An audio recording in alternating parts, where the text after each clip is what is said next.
Yeah, so that's the news this morning. We got Dayton Raiola no longer coming to Nebraska 2 weeks before signing day. That's I don't know. I think people are freaking out about it a little bit on the internet. Seems like. I don't know. I think it's one of those deals where we like panic. We like to panic. I think if he doesn't decommit and we talk about what we're going to do next year, he's probably more of the problem than he is the solution. But because he decommits, it's all of a sudden. Well, what does that mean for Dylan? Yeah, what does that mean for Donnie? So I mean, a lot of us have talked about the potentials for stacking quarterbacks and what it was going to look like anyway. Yeah. But it is one less head in the fray, which is interesting too, because like I just said, they just came from Buford. Literally, Coach Rhule. Yeah, was just in Buford. I wonder if this was Friday. I wonder if that was part of the conversation. Maybe. Yeah, maybe they think they owed it to him. Good. That's a good point. To have it. I don't know. I don't either. To be honest, because we have not talked about that. The way I look at the way Nebraska's quarterback room stacks up, and I kind of, obviously TJ Lateef is a talented guy, mm-hmm. and if they want to keep TJ around to theoretically succeed Dylan, and then you've got Trey Taylor coming in right after that to succeed TJ Lateef, where does that leave Dayton Raiola? Yeah, hoping for an injury, basically, right? Yeah. And so if you're Dayton, you go, hey, yeah, that's probably not how I want to play out my first couple years of my college career. Yeah, it makes a ton of sense to decommit. Like I don't. This makes more sense to me than him committing, like signing at Nebraska. No, I agree. You know what I mean? I think the optics, though, and what's optics? That's the word we use when we don't have enough information. The optics aren't great. Sure, yeah, because the last name, right? But and it's going to lead to more questions. Sure. At least on the outside. So this will be another one of those interesting things. Maybe Vegas knew this. Oh, maybe that's where the 9.5 came from. Like, uh-oh, as the world turns. That number still doesn't make any sense. No, I'm with you. Like it's. I mean, I know you always give me a hard time for taking the free money. I'm taking my free money. No, on it's that okay. One. I take it this time too. I'm taking my free money on that one. Well, Captain, if Dylan's next, I mean, you've been harping for TJ the whole time. So what do you care? What do you care if Dylan's next? That's your dream come true, right? Austin, where'd you send the link? To your email. Which email? Hurrdat or Gmail? Probably Hurrdat. It's the one you send to the show rundowns that he doesn't look at. He looks at them. We just don't follow him. Oh, respect. He does, because he tells me what's on. He's like, is there a better place to send it to, Damon? Pardon? Is there a better place to send it to? No, that's fine. Would carrier pigeon work better? Ooh. I thought that was actually helpful. I didn't think that was snarky. Those don't. I think it's hard to tell sometimes. Just tone of voice. That's totally fair. Carrier pigeons actually don't work like that. They can't deliver links. Well, but also you have to they can only fly to one place. They don't like have a map of the city in their brain. It says you. No, like that's how. Have you been inside a carrier pigeon's mind? Frequently. No, you would take them to a place and then you would have them fly back to your residence with a message if you were away. That's how carrier pigeons Would you work. prefer ravens? I know you're a big Game of Thrones guy right now. Yes. Are you done yet? Yeah, I've been done. Oh, okay. You never watched Game of Thrones, did you? No, that's actually something I want to get into though. I feel like I'm too far behind because I don't, I'd have the whole drawing on the board and the connecting of the families and I don't think it's. I'd have to study, then watch and study. I don't think it's as complicated as some people made it out to be. I don't know. Oh, Kobe's back. Hey, Kobe, I told the guys I missed you yesterday. Where were you? He doesn't have to tell me. He's probably in an adult somewhere, but that's fine. Yes, Kobe. I don't imagine they're going to circle back on any quarterbacks in this class. I wouldn't think. I mean, I know the one that they're thinking because that was the great debate, right? Then they see him like throw for 725,000 yards and against us, and it's like, that guy's pretty good. I think it was only like 4 and change. The quarterback situation though is it's pretty set. It's in pretty good shape. Yeah, I mean I don't imagine, unless they're looking for a backup in the portal, I don't imagine they're adding another quarterback in this class. Yeah. Like that just doesn't. Like I said, you got Dylan, you got TJ, you got Trey. Those are your starters for the next 8 years, basically. My math's right. Yeah. Like you don't need more starters. I think the thing that you got to remind yourself, whether you talk about, you can go back to Coach Rhule's delivery about NIL and what they're able to do and the flexibility and can keep or go get. He's just not going to be held hostage. And I'd like to reiterate that, right? You're not going to sell your soul at all to compromise whatever. So I think you set the parameters for what's going to happen, and then who falls in line just falls in line going forward. I think that was the big thing people missed about the conversation about the money last time Rhule talked about it, right? Was just because the money's there doesn't mean they're A, going to overpay for people, Yeah. B, that they're going to get held hostage by people that they don't think are worth whatever they're asking for, and C, that they're going to spend recklessly. I never, right? Like none of those things Yeah. are going to happen, even though there's even like, again, not to get biblical on you here, but like he who is responsible with a little will be responsible with a lot. Like that is, I wouldn't surprise me if that's very forefront of Matt Rhule's brain right now. It will be interesting to watch. If not, fun isn't the word, but I like managing and moving of the puzzle pieces. Yeah. And making the dollars make sense too. So that'll be pretty good. Yeah, I'm like I said, we'll see what the fallout is from Dayton, but like I said, I think this makes way more sense than him signing with Nebraska in 2 weeks. Yeah. Like I just do. Regardless of anyone, like I also kind of love how like people in the families make their own decisions, right? Like it's not for the most part. Well, it's not like, well, if Donnie goes, then Dylan goes, and then if Dayton goes, then Dylan and Donnie. Like they're all And I also people. I also think I think you operate under. I have a little bit more information than other people do, but I also think it is. I mean, if Donnie being here wasn't enough initially for Dylan to commit, then obviously there's other factors involved, right? Like Donnie was on staff while Dylan was committed to Georgia, Right. Right. So obviously that was not the be all end all for him in his recruitment. I don't know why it would be for his little brother or for his uncle to be the be all end all on what he decides to do next year. Right. Right. Like that doesn't make any sense to me. So that I just think that's something that people forget a little bit. Can I ask a question? Sure. Just for both of you, probably more DB, just because of how you interact with players and such. How much of recruitment, especially today, changes because of how public it is, and Nebraska's targeting this person, and this person is a highly talented recruit, and where your current roster is, when guys are on the team and they see they're going after a younger player. So there's someone like Latif, who's a young quarterback, and sees, okay, there's another young quarterback that's coming up that's highly rated and regarded. How does that, is it like double recruitment where you have to talk with the player that's already on your roster, and then also you want to get talented guys on your roster too, but maintain, like, how do you keep that balance and kind of keep cooler heads in the building? I think that's a good question. I think it's twofold. Number one, it depends on the position or the player, right? Because it's always going to boil down to security and their insecurities versus how much you have to talk to them. Number two is it's the culture. Like, what's the culture say? If the culture's like, hey, it's an understanding that we're going to keep recruiting, right? You can be really, really good. We're going to keep recruiting. You continue to do you. Don't worry about what hasn't happened yet. That's a lot of what I came from, right? I mean, they were going to get the top 2 or 3 or 1 back coming out of the country. Every year they were going to target that guy. And it didn't matter. I mean, sometimes you could be playing well, sometimes you could not. And they're still stockpiling guys. Now, some positions didn't work, right? We got real stagnant at the quarterback spot when T. Fraze was there because nobody wanted to come. So I think the culture has to be one. And I want to go back to that question.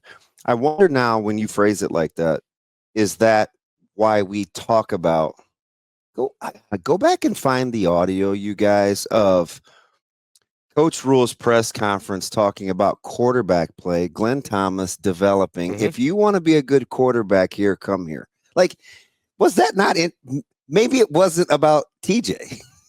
Yeah. Maybe it was just about getting quarterbacks in general, or, hey, we're pretty good here too. Yeah. So I wonder. I thought he was talking to TJ. I mean, personally, I thought he was talking to TJ. Maybe not. Maybe he was talking to Dylan and Dayton. Maybe he was talking to Trey. I have to go. Just AJ asking me that question. LMAO captain, trust me, you don't know. Like, you can laugh out loud as an adult all you want. That ain't. I wouldn't. I'm not so sure you're right. LMAO. Too old for that, Cappy. Knock it off. I don't know now, because you don't get into. Here's the reason. Okay. Why the LMAO is actually pretty funny. You don't bring up Glenn Thomas without people on the inside knowing what Glenn Thomas does. He is not a guy that's talked about externally. Yeah. So your point is TJ would already know what Glenn Thomas does. Yeah. That makes sense. Whereas people from the outside maybe don't understand as Glenn versus Dana. As would Dylan. Sure. Yeah, that makes sense. Right. So if the questions were posed internally, well, who's coaching this guy? Mm-hmm. Well, it's Glenn Thomas. And Dana kind of brought it up yesterday too. And to further Austin's question, I think it also depends on the position. If you play 5 at a time versus playing 2 at a time versus playing 1 at a time, I don't know if I feel as threatened. Yeah. If that makes sense. If we're talking about a top tier tackle, I'm probably not as insecure as I normally would be as a tackle that's already playing, because I understand the degree of difficulty of that position. Yeah. Now, if I'm a top flight wideout and I'm a redshirt freshman wideout, my radar may ping a little bit. So I think it starts with the culture, though. Is it widely known that we're going to always be recruiting? If it is, then you just embrace what comes with the competition, and you try to recruit competitive guys. Maybe I'm not thinking about this the right way, but if I did kicker, Austin, to your point, it'd probably bug me. Right. Well, I was just thinking of it in the sense that, you hear this if a kid decommits, or, if someone leaves in the transfer portal. There are programs in the country that have won multiple national titles or are usual regular contenders. They have to turn over that roster every year, right? They're always getting super high talented recruiting classes, and they're refreshing their rosters constantly. Mm-hmm. So why is the attitude, if somebody decommits from Nebraska, or if somebody leaves Nebraska, that Nebraska can't just replace that with great talent? We have to always keep the people that we have.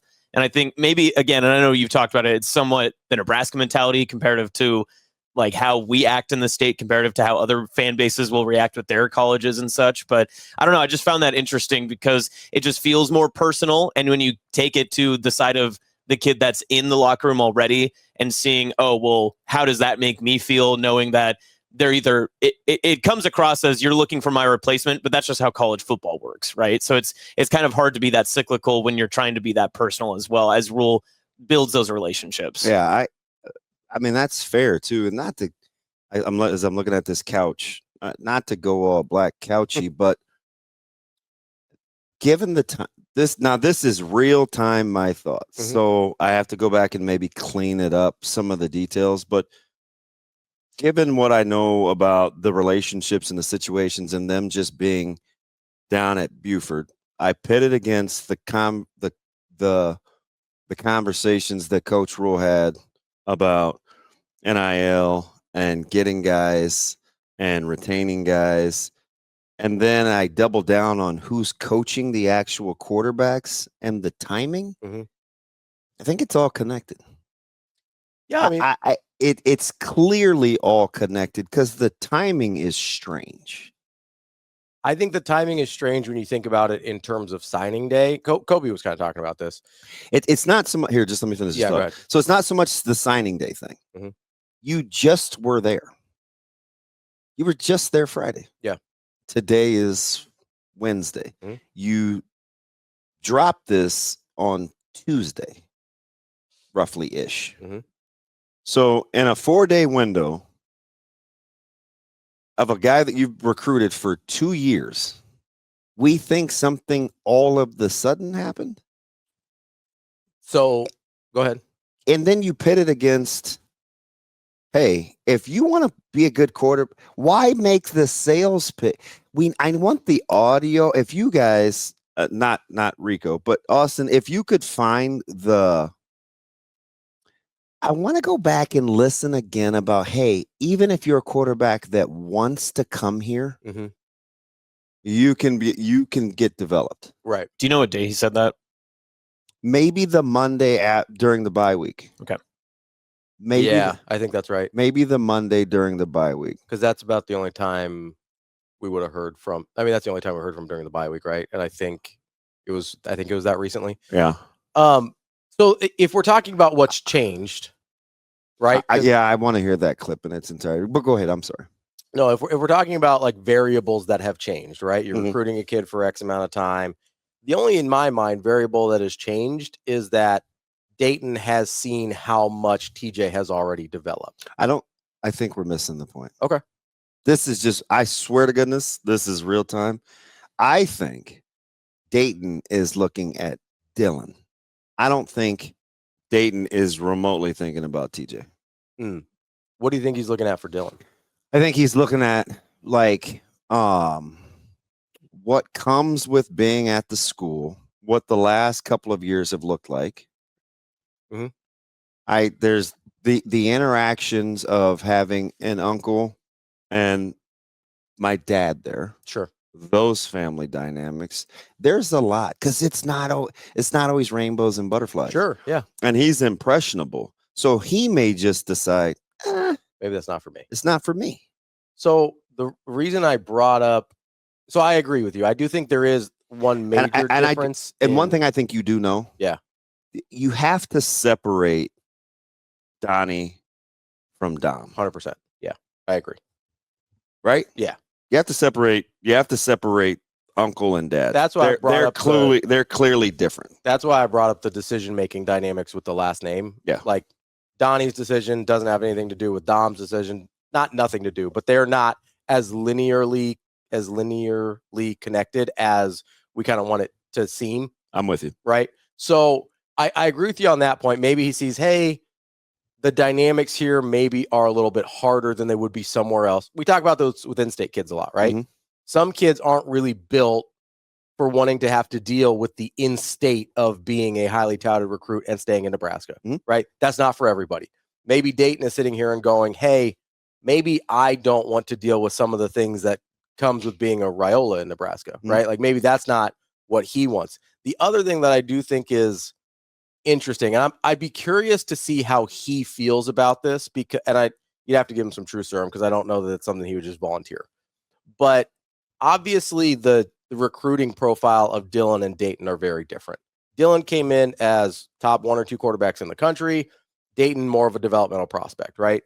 I wonder if he is looking at sort of the savior mentality that was put on Dylan. Mm-hmm. And if that's part of the thing he doesn't want to deal with, or if he's self-aware enough to know that he's probably a couple years away, at least from playing in his developmental process. Like, I think that's part of it too, because Dylan and Dayton were going to have very different experiences here at Nebraska because of that, I think.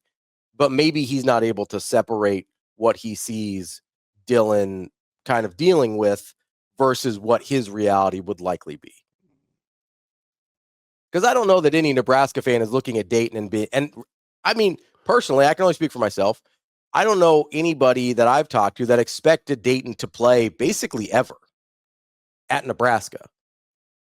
But I don't know if he's got that level of, like, I don't know if he's got that in his head also. Mm-hmm. Because that would dramatically change Dayton versus Dylan's. And my only frame of reference for this is, and this is a strange one, Eric Crouch's little brother was at Millard North my freshman year. No one expected from his little brother what they expected from Eric, right? Like, there was a whole different set of circumstances around those two people, despite sharing the last name. Mm-hmm. That's the closest thing I can think of that is like this, where it's like, hey, I mean, the Corvers had it at Creighton. That was a big thing. You know, one of them ended up going to Drake, maybe because he didn't want to have to deal with the Corver of it all. Or maybe it was just a better fit. I don't know. But the funny thing is, as I'm just replaying the whole, whether I'm talking to so obviously now this brings in all the other conversations I've ever had, right? Mm-hmm. And I think the real disconnect, and I would say things about Holgerson and like no pressure making Dylan be who we think he is as a 5-star and the confines and free to be me and coaching somebody without that last name. The real disconnect Mhm. is, and some people have said this, so this isn't the premise isn't new. Mhm. I think how it relates to this situation is, though. Okay. Dylan's stardom coming out of high school was rapid. Mhm. I mean, the ascension in rankings was rapid, but the whole time the family would tell you, hey, listen, we're in this developmental phase. Mhm. We're not where we need to be yet. And people that actually watch tape that I trust would say, hey, from sophomore year to his junior year, it was this, right? It's a raw thing. It's a raw thing. Then from the junior year film to the senior year film, it's super talented, still learning to play the quarterback position. Mhm. So even when we got him, the misnomer was even when he got to Nebraska, ranking aside, he wasn't as It wasn't a polished finished product.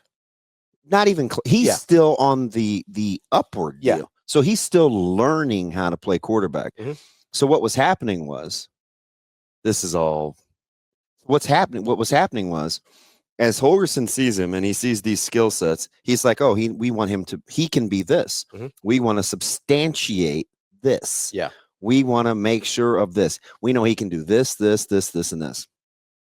But in the meantime, he's still developing the tools, everything from footwork to timing to reads, things that you think come natural or you should have already. Like pocket presence. You have, yeah. That's a reps thing. That's a reps thing. Mhm. That is a total reps thing. So as he made incremental gains in some areas, we saw not some. We didn't see others. We didn't see those same gains in other areas Mhm. because the development is still the same. But if you ask Dom, if you said, "Hey, pops, like where is Dylan right now?" He's going to be like, "Man, listen, DB, he's still learning to play the quarterback position. Yeah, I want him coached hard. We're being developed. Like this is the long-term game." Like at no point did the family think that even though the rankings were what they were, Mhm. that's what he was. Like they know. Sure. Like they know. Like you're talking about a guy that played double-digit years in the league. Like he knows that his quarterback or his son is still. We've got your clip. Is his how long is it? Because I don't know if we'll have time to get it in. I know you guys get mad about breaks. It's not that long. It's a couple sites. It's like less than a minute. Is it the full thing? The NIL, the guys coming? I took the NIL out, but I have it started. Oh, where you he's took the talking about- NIL? Where he's talking about how good his quarterback coach is. Roll it. Like I have an unbelievable quarterback coach, and if you don't, just the tape speaks that, right? Like Glenn doesn't get nearly any, like, I don't know but like I don't even, I just take it for granted how good he is, you know what I'm saying? Like, but he's been doing that for me for years. I mean, PJ Walker had 16 touchdowns and 18 interceptions his sophomore year. Glenn came in and PJ was elite, right? We started Charlie Brewer as a freshman at Baylor, and Glenn coached him, and he was elite. So I just think, you look at TJ, credit goes to TJ, but I think Glenn's done a really, really, really nice job, and I think it's important I say that. And I'm really saying that, to be honest with you, I'm talking a lot to people out there in recruiting. Like, hey, if you're a good quarterback, you want to go somewhere, I'd come play for Daniel Holgerson and Glenn Thomas. Bam. Yeah. That's what I'm talking about. Well done. Because as I'm thinking, he's not. We missed the whole thing. Go ahead. We missed the whole thing. He's not talking about TJ. Mhm. He's not talking to TJ. He's talking to, my opinion, he's talking to the Raiola type that is questioning The super highly touted. the development of what's happening real time at the current institution. Gotcha. That's my gut feel. Gotcha. That is my gut feel. So that's to the like Trey Taylor types and beyond. That is to Dayton Raiola. Mhm. That is to not so much to Trey Taylor. That is to maybe the family dynamics. There's a lot in there. Yeah. You don't. What? One more time. This is crazy. This is Like real I have time. an unbelievable quarterback coach, and if you don't, just the tape speaks that, right? Like Glenn doesn't get nearly any, like, I don't know but like I don't even, I just take it for granted how good he is. You know what I'm saying? Like, but he's been doing that for me for years. I mean, Yeah, he's talking to somebody in particular. Yeah, we take for granted how good he is. Yep. That's he's yeah. It's very interesting. I do. And I've done this forever. Yeah. And I'm not a this isn't about clicks, this isn't about sensationalism, this isn't about code. This is about me thinking real time. So these aren't hot takes. It struck me as odd real time when he openly gushed about Glenn Thomas. Like, where did it come from? Why? Yeah. Why now? Why? Yeah. That's I missed it. So as you're talking about this, it's kind of, so you remember who the other, depending on the rankings, who was 1 or 2 opposite Dylan in his quarterback class? You remember who that was? I do not. It was DJ Lagway. Mm. Consensus, 5-star. Oh yeah. Everybody wants him, right? That's another example of, first of all, stars are projections. I see you, Kobe. 5 stars are projections, not this is what they are, right? You got 5 stars. Same thing in basketball, pick a sport, right? 5 stars are projections to what this person can be. Sometimes they come in as basically finished product, but positionally, that's usually not true at quarterback. This is why we've had this conversation about how hard it is to start as a true freshman quarterback at a power conference level, right? But you know, the strange thing is the family never thought Dylan was more than what he was. Yeah, they didn't think he was a finished product. What? My point. So it's not unfair. I don't want to come across as like some whiny. I'm just going to keep it a buck, right? It's like you could regurgitate that, keep it a buck. It's a deal where the perception versus what's actually going on was never the same. The perception of what it was supposed to be. Yeah, and I can't speak for Dom because I don't have permission. Sure. Right? Yeah, It's not like when he's talking to me, it's like, hey man, go share this. But there was never this sense in that family's camp that their son was what not everybody else, what we wanted him to be. Not from day one. Nope. Right? Nope. Like, I think that's at no point was Dom telling me, well, he's this and he's not getting this. It was always, this is what we want for him. This is where we hope to be.